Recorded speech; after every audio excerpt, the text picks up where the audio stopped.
Hello, my name is Michael Aikenhead. I am an R&D scientist with Thermo Fisher, and today I'm here to talk about how we are addressing some of the needs of 3D suspension culture systems through the optimization of a new 3D pluripotent stem cell medium that we have been developing. Well, first, let's talk about why researchers would want to utilize suspension culture. Now, the main appeal of suspension culture is the ability to rapidly scale up to large numbers of cells. This can be accomplished in a shorter period of time, such as 19 days, to achieve 4.5 billion cells, compared to an adherent culture, which in this case is 28 days to achieve 4.5 billion cells. Furthermore, suspension culture is also less expensive than adherent culture due to suspension cultures utilizing less plastics and consuming less media in comparison to adherent cultures.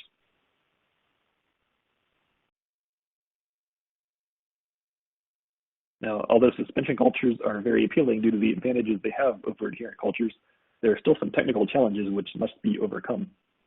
This can be observed when comparing the two main categories of suspension culture systems, the microcarrier culture and the spheroid culture.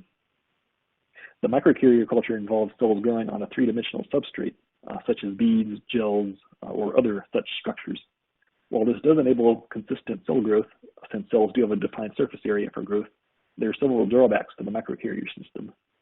In particular, microcarrier systems are very time-consuming to prepare, and researchers may struggle to adhere cells to the microcarriers. Furthermore, the passaging protocols to safely remove the cells from the substrate tend to be long and tedious, and could potentially result in some microcarriers remaining present within the recovered cells. Spheroid cultures, in contrast, are much more appealing to researchers. The spheroid culture utilizes the ability of cells to self-aggregate into floating spheroidal clumps, thereby eliminating the need for cells to grow adhered to a microcarrier substrate. While this does simplify the initiation of spheroid cultures, there are still some drawbacks to the spheroid culture. In particular, the aggregate size is harder to regulate than a microcarrier system, potentially leading to the formation of necrotic core as the spheroid increases in size. Consequently, this could also result in a loss of pluripotency as the cells become stressed and then spontaneously differentiate. Some researchers have also expressed dissatisfaction with some of the existing suspension culture medium systems currently available in the market, as these systems generally have a low cell expansion potential and may have cumbersome workflows, such as the inclusion of cell strainers during passaging. Furthermore, these systems tend to have inconsistent spheroid formation and inconsistent growth across multiple different cell lines. So combined, these factors led us to create a new type of suspension culture medium. We wanted to maximize the expansion capability of pluripotent stem cells and simplify the 3D workflow, all while maintaining the pluripotency of cells grown as spheroids. So to accomplish this, we developed the StemScale pluripotent stem cell suspension medium. StemScale is capable of promoting a high fold expansion, and depending on the cell line, it can generate anywhere from a 5 to a 10-fold expansion per passage, which tends to be up to 3 times greater expansion capability than other available medium that we have tested. The StemScale workflow is also simplified, as users can easily exchange medium without losing spheroids, and can passage spheroids without having to use a cumbersome cell strainer. StemScale is also able to maintain a consistent growth across multiple culture vessel formats, from 6-well plates up to larger bioreactors. And lastly, StemScale can also promote the maintenance of a consistent spheroid size across multiple passages during expansion. Spheroids can be reliably passaged every 4 to 5 days without a loss in pluripotency or viability. So next, let's briefly discuss the StemScale workflow. Here's the StemScale workflow at a glance. The workflow involves the seeding of 3D culture vessels on day 0. After seeding, cultures must be fed using a 50% medium replacement strategy. This replacement strategy prevents the accumulation of waste in the suspension culture. Furthermore, this also contributes to maintenance of a consistent spheroid size. The spheroids will be grown in a constant volume for the duration of the suspension culture. The 50% medium replacement can occur daily or every other day. The example illustrated here shows an every other day feed schedule, with medium exchanges occurring on day 1 and day 3. Cultures are then ready to be passaged either on day 4 or day 5, with the example here shown for a typical 5-day schedule. Cultures can also be passaged as early as day 3, although the cell yield will be lower than normal due to the shorter growth period. In addition to StemScale medium, it is also important to have an orbital shaker platform, the StemPro Accutase passaging reagent, and the desired vessel which will be used to grow suspension cultures. The orbital shaker platform must be heat shielded and compatible for use inside a cell incubator. Otherwise, the suspension cultures placed on the orbital shaker may overheat and result in cell death. If well plates are utilized for suspension cultures, then non-tissue culture treated plates should be selected. For shaker flasks, it's best to use the plain bottom flasks as the non-baffled, as any type of baffled flask could interfere with spheroid formation. With all these materials in place, the StemScale suspension cultures are ready to be initiated. The StemScale cultures can be easily seeded from existing adherent cultures. Once adherent cultures are around 60 to 80% confluent, they can be dissociated using a StemPro Accutase reagent and then seeded into the desired vessel of choice. We recommend seeding vessels at a seeding density of around 100,000 to 150,000 cells per mil.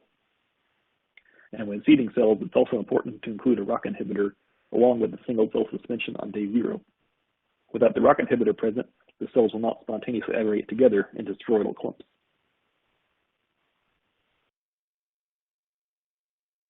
After seeding suspension cultures on day 0, the cultures will need to be fed on day 1. Because these suspension cultures have formed spheroids overnight, we can utilize gravity sedimentation to collect spheroids at the bottom of the vessel, enabling a medium exchange from the top of the vessel. Gravity sedimentation should occur for 5 minutes to minimize the amount of time spheroids spin clumped at the bottom of the well. If spheroids remain sedimented for too long, they will aggregate together into large, undesirable clumps. This can also occur if cultures are removed from agitation for extended periods of time, such as when imaging spheroids under a microscope. So to avoid undesirable spheroid aggregation during imaging, it's best that spheroid observation be completed within 15 minutes. By minimizing the time that suspension cultures are removed from the orbital shaker platform during feeding and imaging, it's easy to avoid undesirable spheroid aggregation. To accomplish the 5-minute gravity sedimentation, well plates should be tilted at a 45-degree angle to collect spheroids at the bottom of the well. Shaker flasks can simply be removed from the orbital shaker platform, enabling spheroids to descend to the bottom of the flask. After 5 minutes, half of the spent StemScale medium is carefully removed from the vessel and replaced with an equal volume of fresh medium. The vessel is then gently agitated to redistribute the spheroids and then placed back onto the orbital shaker platform to continue the suspension culture. Now, the 50% medium replacement strategy is very beneficial for spheroid cultures. It is simple to perform, as it only relies on the gravity sedimentation of the 3D spheroids, which will rapidly settle due to their large size. Because of the simplicity of gravity sedimentation, this can easily be amenable to automated cell culture and closed systems. Furthermore, because of the 50% medium replacement strategy, adding an equal volume of fresh medium to the removed spent medium, this ensures the culture vessel volume will remain constant for the duration of the suspension culture. This is important as spheroid size is affected by the shear force applied to the system from the orbital shaker platform. If the culture volume increases or decreases, then the spheroids will experience a different shear force, leading to their overall size also increasing or decreasing. By maintaining a constant culture volume, this eliminates any negative effects which may result from changing the culture volume inadvertently.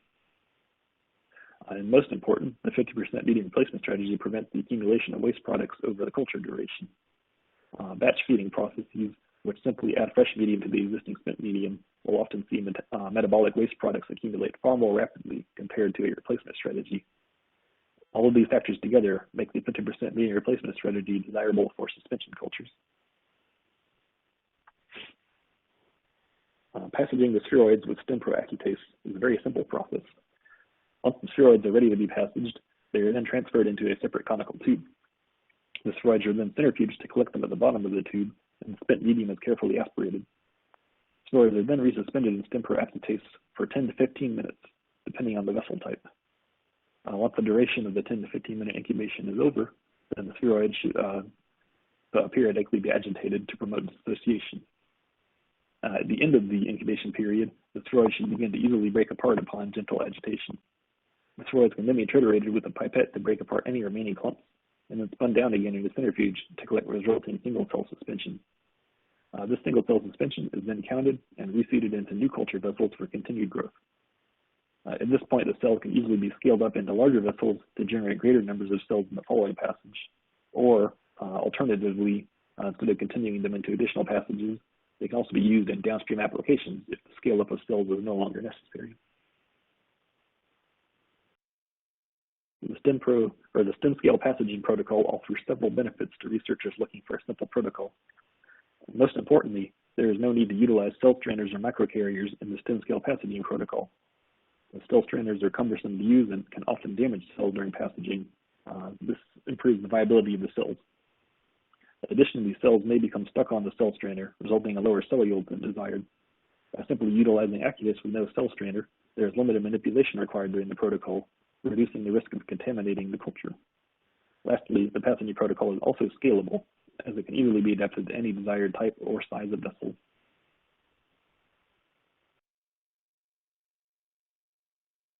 There are a few additional experimental variables which users can manipulate to control spheroid nucleation and growth.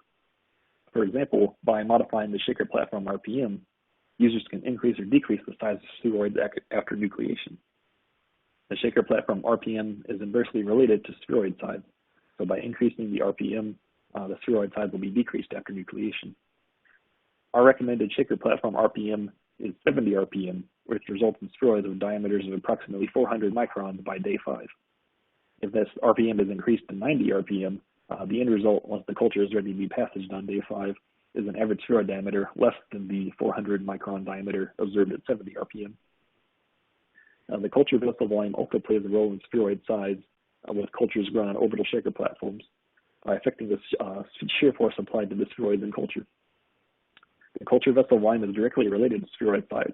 By increasing the vessel volume, we will also increase the spheroid size due to the spheroids experiencing an altered shear force from the orbital shaker platform. So when modifying the spheroid size, we recommend altering the RPM before altering the culture vessel volume. However, by increasing the RPM and culture vessel volume simultaneously, you can keep the spheroid size relatively constant while growing them in a greater volume of media. The seeding density is another parameter that can be easily modified from our recommended seeding density of 150,000 cells per mil. Increasing the seeding density of the culture will improve the cell yield due to greater numbers of spheroids forming in culture. However, the culture media will also be consumed at a greater rate due to the increased numbers of spheroids. So if modifying the seeding density, it's not advised to seed at a density that is doubled from our recommended value, making 300,000 cells per mil the upper limit. You'll also have to likely switch to feeding cells or feeding your cultures every day, as the media being consumed at a greater rate will make skipping media feeding days a little more difficult. So now that we've discussed the StemScale protocol, I'd like to demonstrate its performance with some experimental data.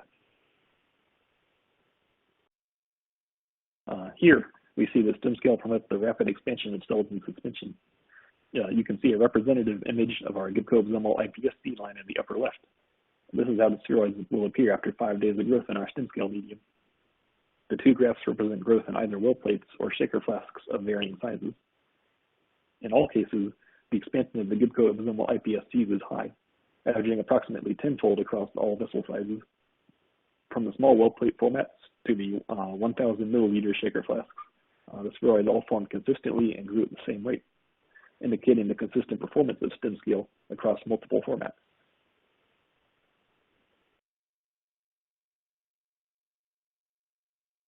In addition to rapid growth, the StemScale medium also maintains pluripotent cells over multiple passages. This slide, we see the Gibco absomal PSCs and WA09 or H9 cells exhibit greater than 90% expression of OCT4 and NANOG markers and assessed after 5 passages in suspension. This is further confirmed through the use of our Pluritest assay, which indicates that the cells from the 3D spheroids all remain pluripotent.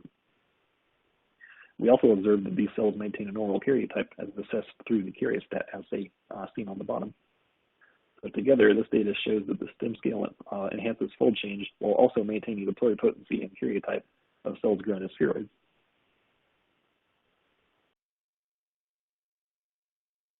Now, in order to prevent the formation of necrotic core, the spheroids should be passaged when the average spheroid diameter is approximately 400 microns.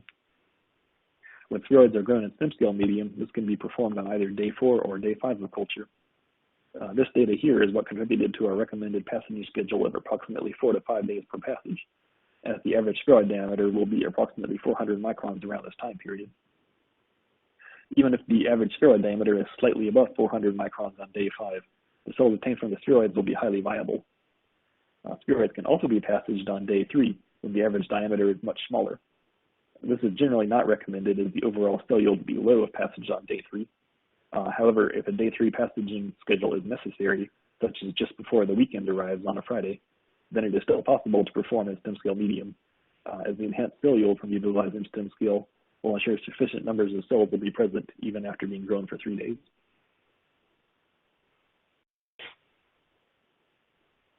Now, as we previously discussed in the protocol overview, StemScale cultures can be fed daily or every other day. By feeding StemScale cultures daily, this is the easiest way to ensure spheroids will remain highly viable. However, we show data here indicating that cultures fed every other day can perform just as well as the cultures fed daily. There is a minimal impact on the overall fold change across 3 consecutive passages. And additionally, the expression of OCT4 and nanog markers is similar in both cases, indicating cultures which skip feed days will also remain highly pluripotent.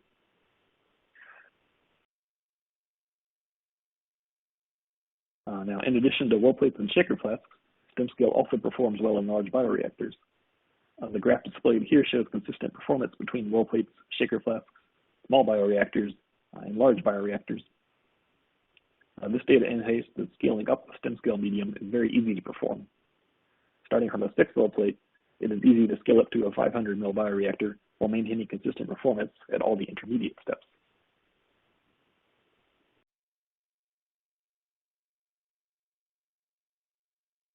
And all the previous data displayed has utilized the Gibco IPSC line. Here we show that StemScale is compatible in a variety of different cell lines. We have images for 2 IPSC lines, the Gibco IPSC and the WTC11s, and 2 ESC lines, the WA01 and the WA09, or H1 and H9 cells. The graph at the bottom shows the performance of these 3 lines, or these 4 lines across 3 different consecutive passages. All cell lines here show consistent performance between the passages. And note that the cumulative fold change is cell line dependent, as some cell lines respond better to spheroid nucleation than other cell lines. In total, when we include the data that our alpha tester provided us from testing StemScale, we evaluated over 10 different cell lines and seen compatibility with all tested cell lines.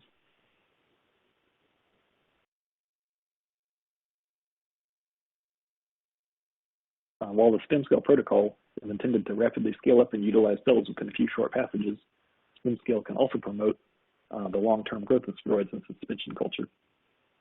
Here we can see the spheroid expansion remains consistent for Gibco IPSCs and WA09 cells across 15 consecutive passages.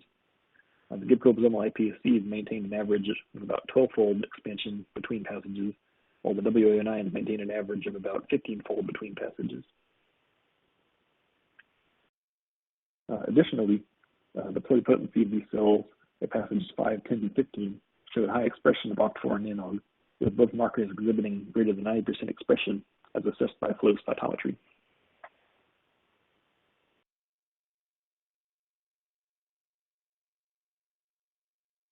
And here on this slide, we show how the enhanced growth of spheroids in the StemScale medium can outperform other suspension medium currently available on the market.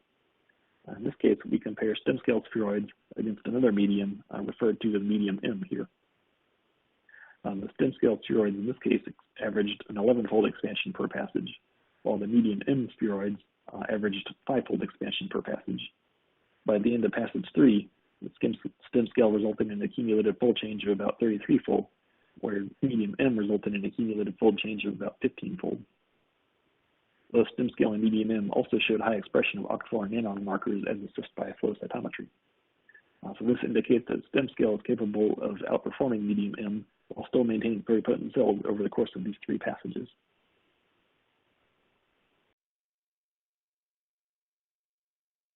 So, in conclusion, StemScale pluripotent stem cell medium offers a simplified workflow for suspension cultures which does not require the use of microcarriers or self-strainers during passaging.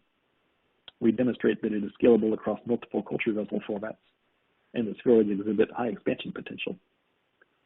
Furthermore, these spheroids remain pluripotent as they grow, enabling them to be utilized in downstream differentiation applications.